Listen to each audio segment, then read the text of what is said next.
مدینہ کی ہجرت کا وقت آیا تو سرزمین یثرب کی طرف چل پڑے۔ دیکھو دیکھو عبد الرحمن بن عوف کا مال آ گیا۔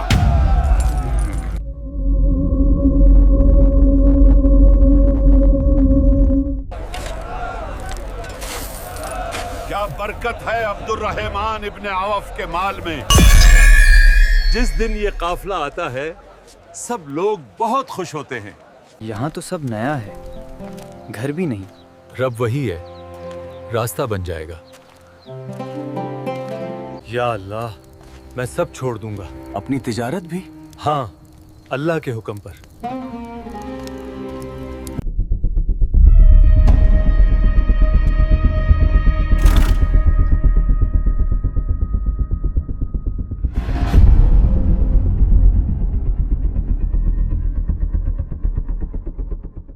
اسلام میں بعض ہستیاں ایسی ہیں جو ایمان، تقوی اور سخاوت کی درخشاں مثال بنی۔ آج ہم ایک ایسے ہی عظیم صحابی رسول کی داستان حیات سنیں گے جنہیں دنیا ہی میں جنت کی بشارت ملی، اور جو صحابہ میں انتہائی مالدار ہونے کے باوجود خوف خدا اور فیاضی میں اپنی نظیر آپ تھے۔ یہ ہیں حضرت عبد الرحمن بن عوف رضی اللہ تعالیٰ عنہ، جن کا دل عشق الہی سے لبریز اور جن کی زندگی حلال کمائی اور اللہ کی راہ میں خرچ کرنے کی لازوال داستان ہے۔ حضرت عبد الرحمن بن عوف کا اصل نام عبد الامر تھا، مگر اسلام لانے پر نبی کریم صلی اللہ علیہ وسلم نے آپ کو عبد الرحمن یعنی رحمان کا بندہ کا نام عطا فرمایا۔ آپ کی ولادت آقا صلی اللہ علیہ وسلم سے تقریباً 10 برس بعد مکہ کی قریش خاندان میں ہوئی، اور بچپن وہی گزرا جیسے قریشی سرداروں کے بچوں کا گزرتا تھا۔ آپ کا گھرانہ مالی اعتبار سے خوشحال تھا، اور جوانی میں آپ ایک تاجر تھے جو تجارت کی غرض سے یمن وغیرہ سفر بھی کرتے تھے۔ اللہ نے جب رسول کریم صلی اللہ علیہ وسلم کو اسلام کی دعوت دے کر مبعوث فرمایا تو حضرت عبد الرحمن اولین لوگوں میں شامل تھے جنہوں نے لبیک کہا۔ آپ ان پہلے 8 خوش نصیب افراد میں تھے جنہوں نے آغاز اسلام میں ہی ایمان قبول کر لیا۔ روایت ہے کہ حضرت ابو بکر صدیق رضی اللہ تعالیٰ عنہ کی دعوت پر صرف 2 روز بعد ہی آپ ایمان لے آئے تھے۔ اس طرح آپ سابقون الاولون یعنی سب سے پہلے ایمان لانے والے کی مقدس صف میں شامل ہو گئے۔ ابتدا میں دیگر مسلمان اہل ایمان کی طرح آپ کو بھی قریش کے ظلم و ستم کا سامنا کرنا پڑا، مگر آپ ثابت قدم رہے اور دین پر ثابت قدمی دکھائی۔ ایمان کی راہ میں آپ نے اپنا گھر بار بھی ترک کر دیا۔ پہلے حبشہ یعنی ایتھوپیا کی طرف ہجرت کی، جہاں کچھ عرصہ قیام کیا، پھر واپس مکہ آئے، لیکن حالات نہ بدلے تو دوسری بار پھر حبشہ کا سفر اختیار کیا۔ آخر کار مدینہ منورہ کی ہجرت کا وقت آیا تو آپ بھی باقی مہاجرین کے ساتھ سرزمین یثرب یعنی مدینہ منورہ کی طرف چل پڑے۔ یوں اپنا سب سرمایہ اور کاروبار مکے میں چھوڑ کر مدینہ پہنچے تو عملاً کچھ بھی مال و اسباب پاس نہ تھا۔ مدینہ پہنچنے پر نبی کریم صلی اللہ علیہ وسلم نے مہاجرین اور انصار کے درمیان مواخات یعنی بھائی چارے کا رشتہ قائم فرمایا تاکہ مہاجر مسلمانوں کی آباد کاری اور دلجوئی ہو۔ حضور صلی اللہ علیہ وسلم نے حضرت عبد الرحمن بن عوف کو مدینے کے ایک انتہائی مالدار اور فیاض انصاری صحابی حضرت سعد بن ربیع کا دینی بھائی بنایا۔ حضرت سعد رضی اللہ تعالیٰ عنہ نے ایثار و محبت کی اعلیٰ مثال پیش کرتے ہوئے عبد الرحمن بن عوف سے کہا، میرے بھائی، मदीने के लोगों में सबसे ज़्यादा मालदार मैं हूँ।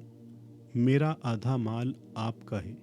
मेरे पास 2 बीवियाँ हैं। आप जो पसंद करें उसका नाम बता दें, मैं उसे तलाक देकर इद्दत के बाद आपसे उसका निकाह करवा दूंगा। ये सखावत भरा जज्बा सुनकर हज़रत अब्दुर्रहमान बिन औफ यकीनन शर्मिंदा हुए। उन्होंने बड़े वक़ार से ये फयाजी टाल दी और जवाब में फरमाया, अल्लाह तुम्हारे माल और अहलो अयाल में बरकत दे, मुझे बस बाज़ार का रास्ता दिखा दीजिए। इस एक मुख्तसर जुमले ने आपकी शख्सियत और ख़ुददारी को खूब ज़ाहिर कर दिया।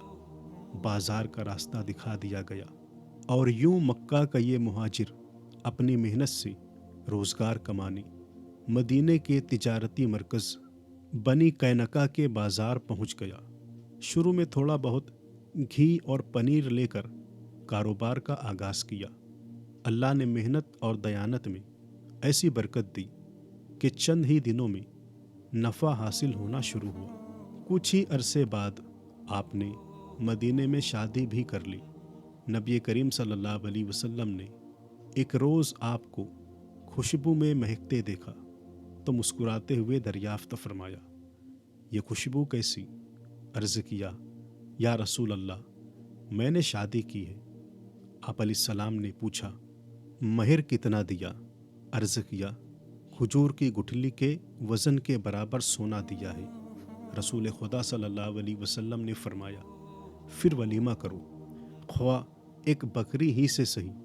रसूलुल्लाह सल्लल्लाहु अलैहि वसल्लम ने दुआए बरकत भी दी और हकीकतन फिर आपके कारोबार में ऐसी बरकत नाजिल हुई कि देखते ही देखते आप मदीने के कामयाब तरीन ताजिरों में शुमार होने लगे।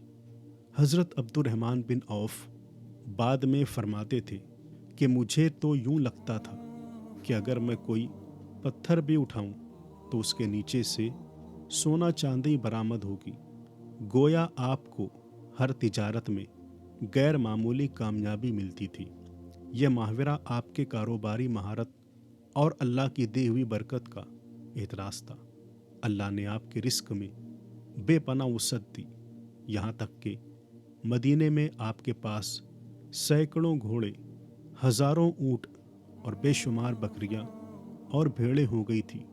इतनी दौलत और सरवत मिल जाने के बावजूद आपके दिल में न दुनिया की हिर्स आई न गुरूर। वही इब्तिदाई सादगी, इनकिसारी और फयाजी बरकरार रही। हज़रत अब्दुर्रहमान बिन औफ की दौलत हलाल कमाई हुई थी और उसमें खुदा की ख़ास बरकत शामिल थी। आपने मदीने आकर अपने लिए मेहनत मजदूरी और तिजारत का जो रास्ता इख्तियार किया, उसमें दयानतदारी को हमेशा मलहूज़ खातिर रखा। नबी करीम सल्लल्लाहु अलैहि वसल्लम की दुआओं से आपके कारोबार को ऐसी तरक्की मिली कि आप मदीने के सबसे कामयाब ताजिरों में गिने जाने लगे। आपका लक़ब ताजिरुर रहमान मशहूर हुआ, यानी रहमान का ताजिर, क्योंकि आपकी तिजारत महज दुनिया कमाने के लिए नहीं बल्कि रज़ाए इलाही हासिल करने का ज़रिया थी। दुनियावी वसाइल तो अल्लाह ने बेहिसाब दिए थे, ज़मीनें, बागात, मवेशी और माल व ज़र, मगर आप तबीयत के गरीब और खाकसार ही रहे। आप ना शाहाना ठाट रखते थे न अमीरी में तकब्बुर। रिवायत में आता है कि जब आप अपने खादिमों और काम करने वालों के दरमियान होते तो ज़ाहिरी वज़ाक़ता में कोई नहीं पहचान सकता था कि मालिक कौन है और नौकर कौन। यानी आप आम मुलाजमीन की तरह सादा लिबास और मामूली टोटके इख्तियार करते, कोई ख़ास इम्तियाज़ नहीं बरतते थे। तिजारत में कमाल महारत के बावजूद हज़रत अब्दुर्रहमान हमेशा रिस्क हलाल के पाबंद रहे। हराम कमाई या नाजायज़ तरीक़ों से माल जमा करना तो दरकिनार, आप हर मामले में अल्लाह की हुदूद का पास रखते थे। आप फरमाया करते थे, کہ شیطان دولت مند انسان کے پیچھے 3 راستوں سے پڑتا ہے، یا تو بغیر حق کے مال حاصل کروا دیتا ہے، یا ناحق جگہ خرچ کرواتا ہے، یا پھر دولت کو بندے کی نظر میں ایسا محبوب بنا دیتا ہے کہ وہ جائز راہ میں بھی خرچ ہونے سے رکنے لگتا ہے۔ اسی لیے آپ اپنے مال کے بارے میں بہت محتاط رہتے تھے۔ ایک مرتبہ آپ نے پورے طواف کے دوران یہ دعا کی، یا اللہ مجھے میرے نفس کے لالچ سے بچا لے۔ یہ دعائیں اور تقوی اس بات کا ثبوت ہے کہ حضرت عبد الرحمن رزق حلال کمانے اور اسے صحیح جگہ استعمال کرنے کے معاملے میں کتنے حساس تھے۔ حضرت عبد الرحمن بن عوف جتنے بڑے تاجر تھے اس سے بڑھ کر سخی اور فیاض تھے۔ آپ نے جس قدر دولت کمائی دل کھول کر اللہ کی راہ میں خرچ بھی کی۔ آپ کی سخاوت کے قصے مدینے میں زبان زد عام تھے۔ خود نبی کریم صلی اللہ علیہ وسلم کی زندگی میں جب کبھی دین کے لیے مالی قربانی کی ضرورت پیش آئی، حضرت عبد الرحمن بن عوف پیش ہوتے۔ ایک بار رسول کریم صلی اللہ علیہ وسلم نے صحابہ سے ارشاد فرمایا کہ اللہ کی راہ میں ایک لشکر بھیجنے کے لیے مالی تعاون درکار ہے۔ یہ سن کر حضرت عبد الرحمن گھر گئے اور فوراً 4000 دینار میں سے 2000 دینار لا کر بارگاہ رسالت میں پیش کر دیے۔ عرض کیا، یا رسول اللہ میرے پاس کل 4000 ہیں، 2000 اللہ کی راہ میں دیتا ہوں اور 2000 اپنے اہل خانہ کے لیے چھوڑتا ہوں۔ حضور علیہ السلام نے آپ کے اس توازن سے بھرپور صدقے کو بہت سراہا۔ پھر جب تبوک کے سخت ترین غزوے کا مرحلہ آیا، جو انتہائی دشوار سفر اور قحط کا زمانہ تھا، تو اللہ کے نبی صلی اللہ علیہ وسلم نے صحابہ کو جی بھر کر اللہ کی راہ میں خرچ کرنے کی ترغیب دی۔ اس موقع پر بھی سب سے بڑھ کر جنہوں نے لبیک کہا ان میں حضرت عبد الرحمن بن عوف تھے۔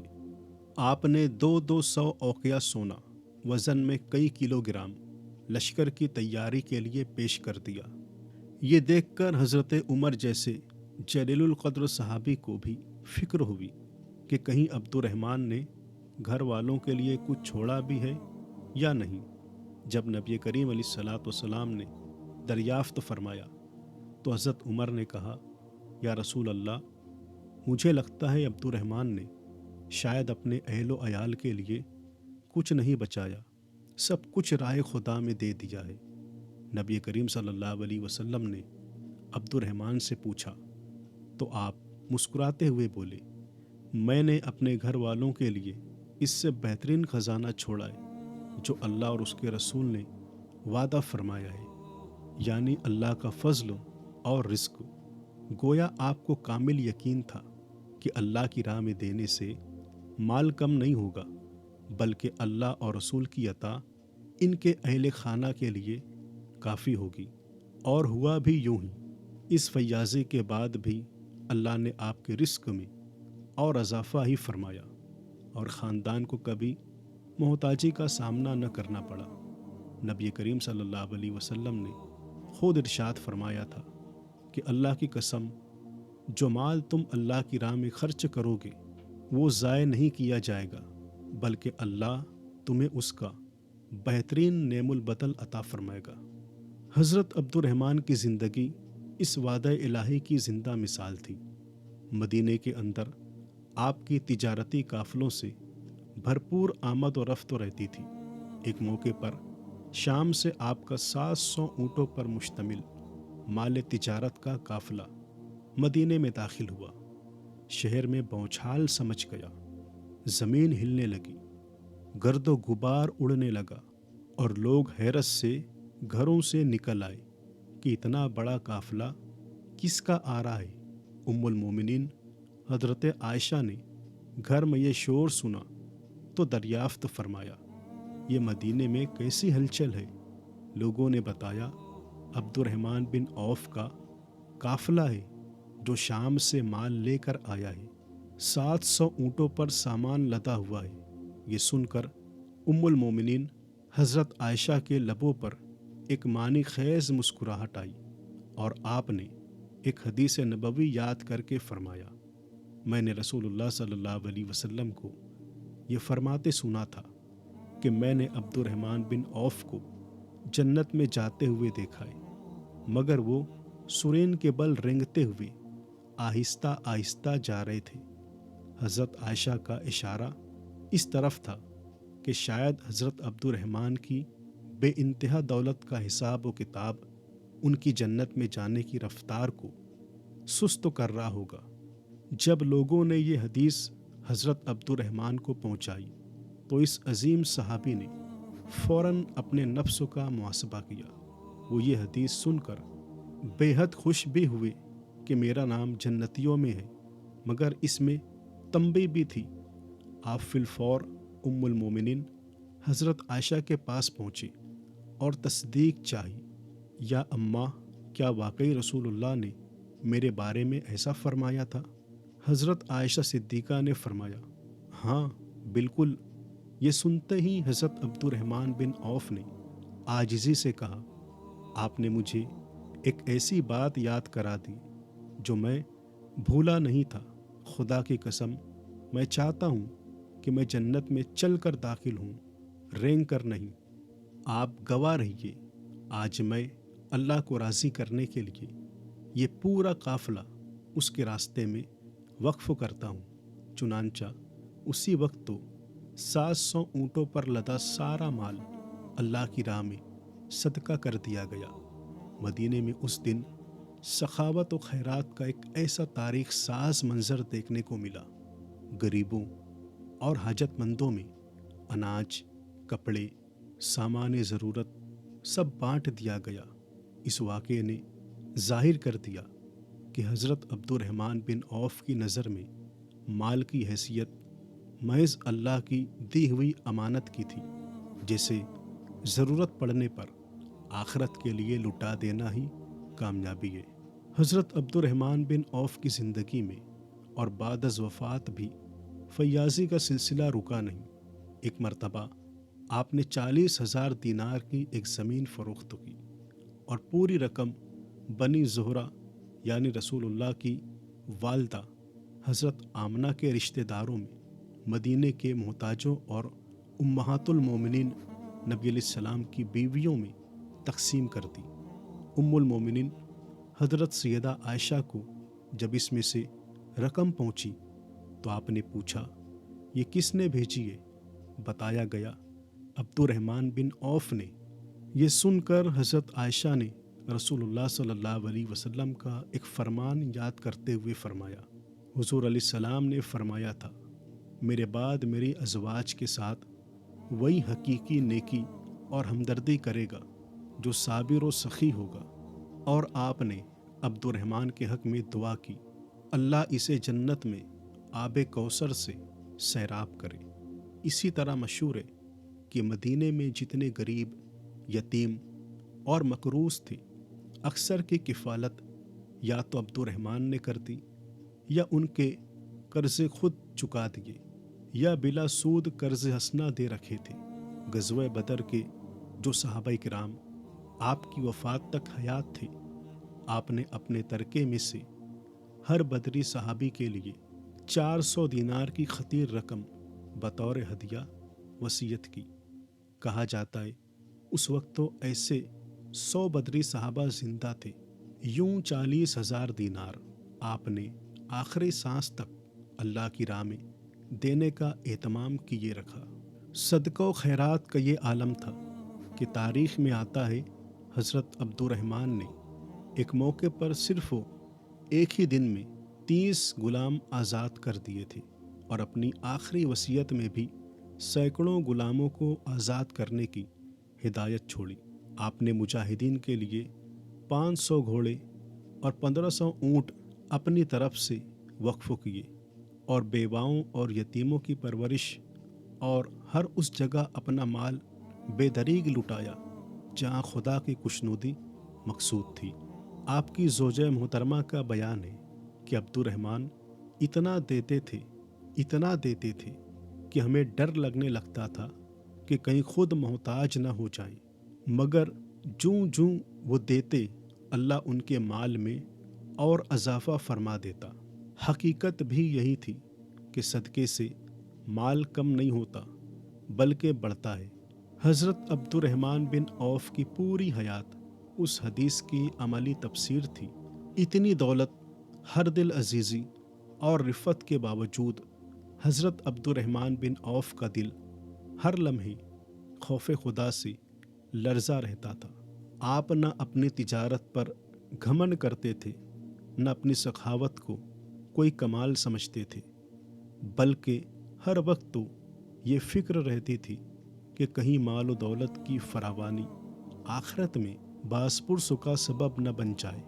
एक मर्तबा का वाक़या है। हज़रत अब्दुर्रहमान रोज़े से थे। इफ्तार के वक्त तो आपके सामने अनवा व अक़साम का अच्छा खाना पेश किया गया। दस्तरखान पर नेमतें देखकर आपकी आंखों में अचानक आंसू आ गए। आप रोने लगे तो पूछा गया, या अबा मोहम्मद, ये आपकी कुन्नियत थी, रोने की क्या वजह है? जवाब में इरशाद फरमाया, मुझे मेरे भाई मुसब बिन उमैर याद आ गए। वो हमसे बेहतर थे, मगर शहादत के वक्त तो उनके कफन को पूरा करने के लिए भी पूरा कपड़ा मयस्सर न था। एक चादर से सर ढांपते तो पाँव निकल जाते, पाँव ढांपते तो सर खुल जाता था। फिर अल्लाह ने हम पर दुनिया कुशादा कर दी।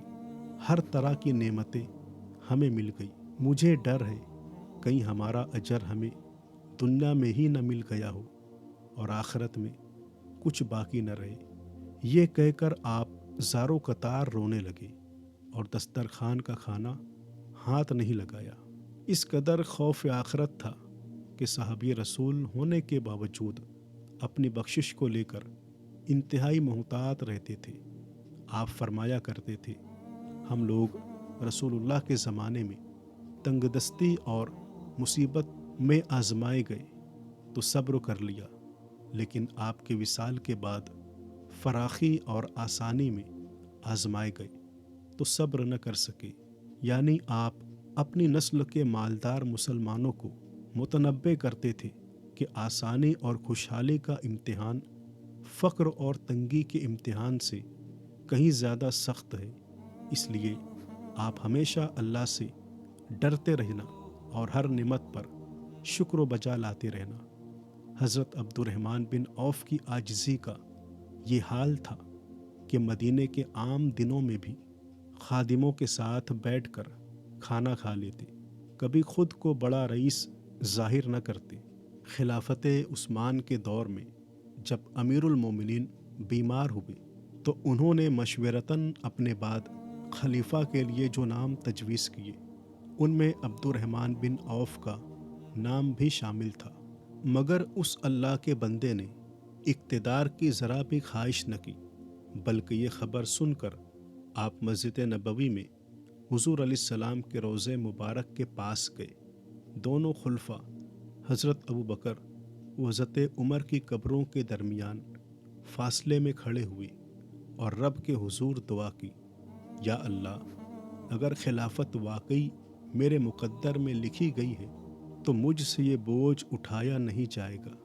मुझको इस आजमाइश से पहले ही अपने पास बुला ले। कुदरत का इंतज़ाम देखिए कि चंद माह बाद सन 32 हिजरी में 75 बरस की उम्र में हज़रत अब्दुर्रहमान बिन औफ इस दुनिया से रुखसत हो गए।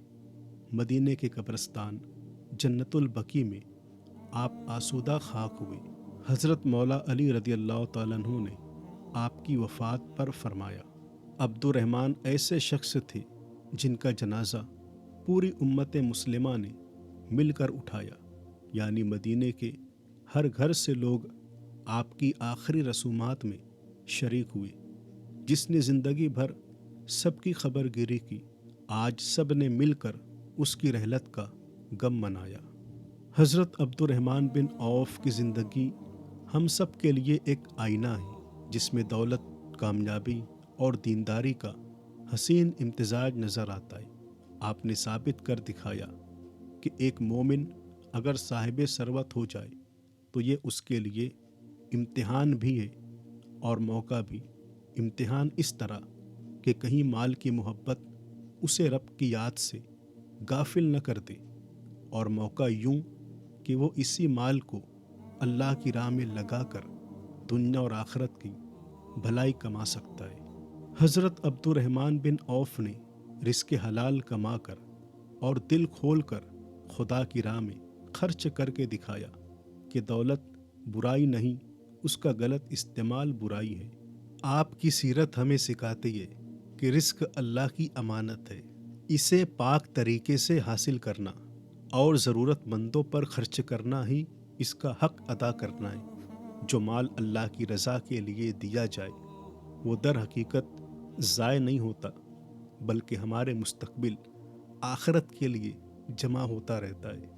कुरान करीम में अल्लाह ताला ने ऐसे ही ईमान वालों की तारीफ़ यूँ बयान फरमाई है कि जो लोग अपना माल अल्लाह की राह में खर्च करते हैं और फिर एहसान जताकर और तकलीफ़ पहुँचाकर अपनी बख्शिश को ज़ाय नहीं करते, उनके लिए उनके रब के पास अजर है, न उन्हें खौफ होगा न गम। हज़रत अब्दुर्रहमान की ज़िंदगी इसी आयत की अमली तस्वीर थी। वो देते गए और बदले में अल्लाह ने उन्हें दुनिया में भी इज़्ज़त व बरकत से नवाजा, और इंशाअल्लाह आखिरत में भी वो बुलंद दर्जात पाने वालों में से होंगे। आज के मुसलमानों को इस वाक़े से ये अजीम दर्स मिलता है कि अगर अल्लाह माल व दौलत अता फरमाए तो इसे अपना कमाल समझकर इतराने के बजाय इसे अल्लाह की नेमत समझें और शुक्राने के तौर पर हाजतमंदों की मदद करें। रिस्क हलाल कमाने को अपना शियार बनाएं। बेसब्री या हिर्स में नाजायज़ ज़राए इख्तियार न करें। फिर जो कमाएं इसमें से दिल खोल कर अल्लाह की राह में खर्च करें। गुरबा की ज़रूरतें पूरी करें, दीनी कामों में हिस्सा डालें, यतीमों बेवाओं का सहारा बने। हज़रत अब्दुर्रहमान बिन औफ रज़ी अल्लाह तआला अन्हु के नक्श कदम पर चलते हुए हम भी माशरे में खैर बांट सकते हैं। याद रखें, आखिर में कामयाब वही है जो दौलत का गुलाम नहीं बल्कि अल्लाह का बंदा बनकर जीता है। अल्लाह से दुआ है कि हमें सहाबा-ए-किराम जैसी बेलोस सखावत, तकवा और आखिरत की फ़िक्र अता फरमाए।